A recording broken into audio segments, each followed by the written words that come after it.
Vous opérez un parallèle très intéressant entre le destin d'Ulysse et celui de Jacques Offenbach. Comment vous est venue cette analogie? D'abord parce que Offenbach utilise beaucoup la mythologie au tout début de sa carrière comme matière de ses livrets. Et ensuite, donc, je me suis intéressé un peu à la mythologie. Et effectivement, apparaissent des concordances très importantes entre Ulysse et son destin et Offenbach et son destin. Ulysse doit partir sur ordre des dieux pour aller faire la guerre de Troie. Offenbach doit partir sur ordre de son père pour aller faire des études musicales à Paris.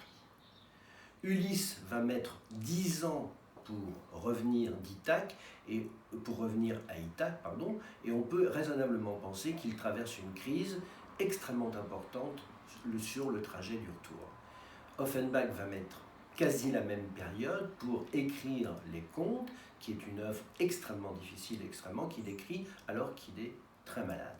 Enfin, il y a un autre parallèle, c'est que Ulysse, bien sûr, est une création d'Homère, qui devient l'Aède, c'est-à-dire la personne qui transcrit l'histoire, et on se rend compte à ce moment-là aussi que Offenbach devient l'Aède du personnage Hoffmann, dont il raconte l'histoire comme Ulysse a été transcrit par Homère.